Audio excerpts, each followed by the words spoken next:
They say betrayal is the one thing marriages can't survive. That infidelity is the ultimate relationship killer. That once trust is broken, it can never be rebuilt. Elvis and Priscilla proved them wrong. Not because the betrayal didn't happen, but because their response to betrayal was so extraordinary that it became the foundation for something stronger than they'd ever had before. If you believe that the deepest love can overcome the greatest betrayals, and that marriages can emerge stronger from their darkest moments, this story will change everything you think you know about forgiveness and redemption. Hit that subscribe button, because we're sharing how one conversation transformed betrayal into breakthrough. July 1975. The rumors had been circulating for months. Elvis was having affairs, multiple affairs, with backup singers, with fans, with anyone who caught his eye. Priscilla had heard the whispers, seen the meaningful looks, noticed the sudden silences when she entered rooms. At first, she denied it. Elvis loved her. They had Lisa Marie. They had a life together. But the evidence kept mounting. Phone calls that hung up when she answered. Lipstick on shirts that wasn't hers. Perfume that lingered after Elvis came home late. Then came the photographs. A private investigator hired by a tabloid had captured Elvis with other women kissing, touching, being intimate. The photos were offered to Priscilla first. For a price. She could buy them and keep them secret, or she could let them be published and watch her marriage explode publicly. Priscilla bought the photographs, not to protect Elvis, not to protect herself, but to protect Lisa Marie. She spread them across their dining room table. Dozens of them. Clear, undeniable, heartbreaking. Elvis with a blonde backup singer in Las Vegas. Elvis with a brunette fan in his hotel room. Elvis with women Priscilla didn't even recognize. Each photo was a knife to her heart. When Elvis came home that night, the photos were waiting, like evidence in a courtroom, like proof of a crime. "We need to talk," Priscilla said. Elvis saw the photos. His face went white. For a moment, he looked like he might deny everything. Then he sat down heavily, like a man accepting his fate. "How long have you known?" he asked. "I've suspected for months.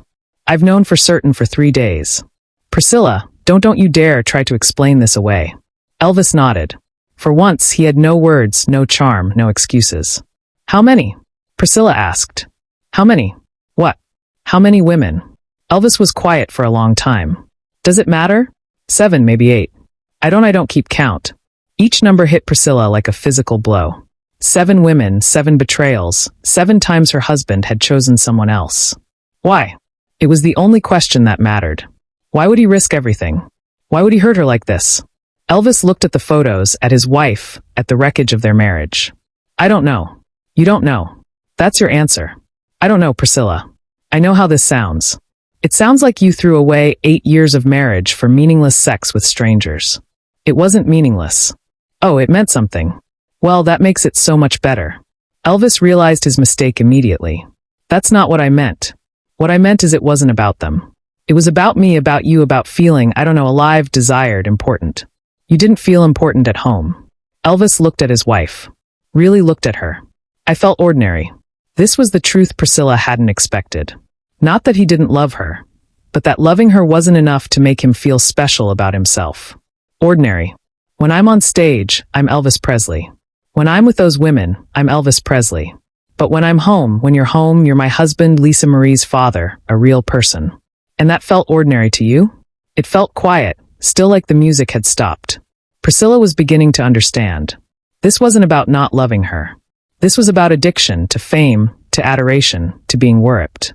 "You're addicted to being Elvis Presley." "I guess I am. And being my husband isn't enough of a high." "It's not that simple." "It's exactly that simple. Marriage is ordinary. Affairs are exciting. You chose excitement over commitment." Elvis couldn't argue with this. It was true. "So, what happens now?" he asked. Priscilla had thought about this moment for days. She could leave. She could stay. She could forgive us. She could seek revenge. "That depends on you." "What do you mean? Do you want to be married? Really married? Or do you want to keep playing at being married while living like a single man?" "I want to be married to me, or to the idea of having a wife." This was the question that cut to the heart of everything. "I want to be married to you, but I don't know if I know how." It was the most honest thing Elvis had said in years. "What does that mean?" "It means I've been famous longer than I've been married. I don't know how to be a husband without also being Elvis Presley. And Elvis Presley can't be faithful."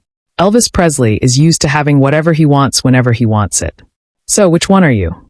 Elvis Presley or my husband? I don't know. I've been Elvis Presley so long. I don't know if there's anyone else left. This broke Priscilla's heart in a different way. Not anger now. Sadness for the man who'd lost himself in his own fame. There is someone else left, she said quietly. How do you know? Because I fell in love with him before you were famous. When you were just a boy in Germany. That boy is still in there somewhere under all the fame and adoration and ego. What if he's not? Then we're done. Because I can't be married to Elvis Presley.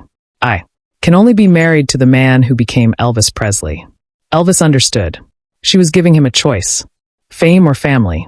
Adoration or authentic love. Performance or presence. What would that look like? Being married to the man instead of the star. It would look like fidelity. Not because you have to, but because you choose to. What else? Presence. Being here. Really here. Not just physically. And honesty. No more secrets. No more double life. No more lying. That's a lot to ask. It's the minimum requirement for marriage. Priscilla, I need you to understand something. What? I didn't have affairs because I don't love you. I had affairs because I'm terrified that just being me isn't enough for anyone. This was the deepest truth of all. When those women scream my name, I feel valuable. When they beg for my attention, I feel important.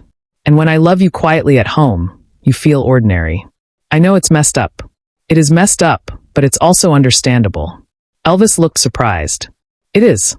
You've been performing since you were a teenager. You don't know who you are without applause.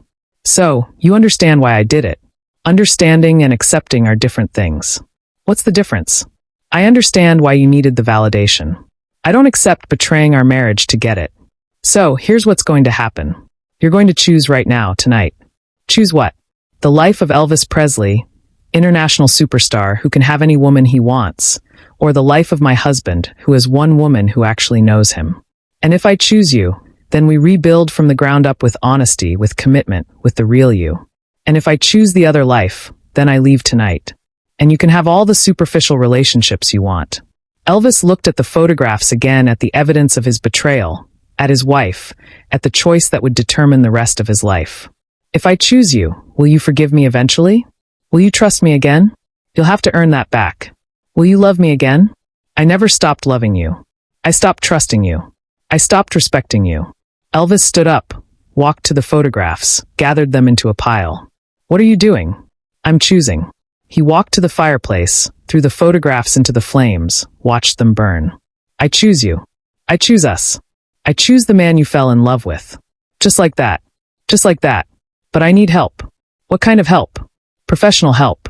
To figure out who I am without the performance. To learn how to get validation from being a good husband instead of being a famous singer. Priscilla hadn't expected this. He'll go to therapy. I'll do whatever it takes. Even if it means saying no to tours, to opportunities, to the things that make you feel like Elvis Presley. Even then, that night was the beginning of the hardest year of their marriage and the most transformative. Elvis entered therapy, individual and marriage counseling. He learned to separate his identity from his fame. Priscilla learned to forgive without forgetting, to trust incrementally, to love the man he was becoming, not just the man he'd been. We're not fixing our marriage, the therapist told them. We're building a new one. The work was brutal. Elvis had to confront his addiction to validation. Priscilla had to process her pain without becoming bitter. Some days I hate you, she told him. I know. Some days I want to leave. I know. But I'm choosing to stay. Not because I have to, but because I want to see who we become. Slowly, Elvis learned to find validation in being a good husband, a present father, a faithful partner. It's quieter than fame, he told Priscilla. But it's deeper. How so? Fame is loud but shallow. Love is quiet but deep. Which do you prefer? I'm learning to prefer depth. The affairs had nearly destroyed their marriage, but the recovery process made it stronger than it had ever been. We know each other differently now, Priscilla said. How? We know each other's worst, and we chose each other anyway. Is that good? It's everything. Rebuilding trust took 2 years. Elvis proved his commitment daily. Priscilla chose vulnerability daily. I trust you again, she told him one evening. How do you know? Because I'm not watching you anymore. I'm just loving you. What's the difference? When you watch someone, you're looking for them to fail. When you love someone, you're believing they'll succeed. Years later, They would both say the affairs were the worst thing and the best thing that happened to their marriage. Their experience taught them that betrayal doesn't have to be the end of love. It can be the beginning of deeper love. Not all marriages survive infidelity. They would tell other couples, but the ones that do become unbreakable. And Elvis never strayed again. Not because he couldn't, but because he finally understood the difference between being wanted and being loved. Thoughtful. Those women wanted Elvis Presley, he would say. Priscilla loves the man who happens to be Elvis Presley. Curious. And which love means more? Emphatic. The love that sees past the performance to the person. Elvis and Priscilla's story teaches us that redemption is possible, that marriages can survive betrayal, that love can overcome the greatest failures. But only when both people choose the hard work of rebuilding. Only when both people value the relationship more than their individual comfort. This powerful story of Elvis and Priscilla proves that the deepest love can overcome even the greatest betrayals, and that marriages can emerge stronger from their darkest moments. If their journey from betrayal to breakthrough inspired you, please subscribe to our channel and share this story with anyone who believes in the power of forgiveness and redemption. Let us know in the comments about second chances that changed your life. Because sometimes our greatest failures become the foundation for our greatest successes.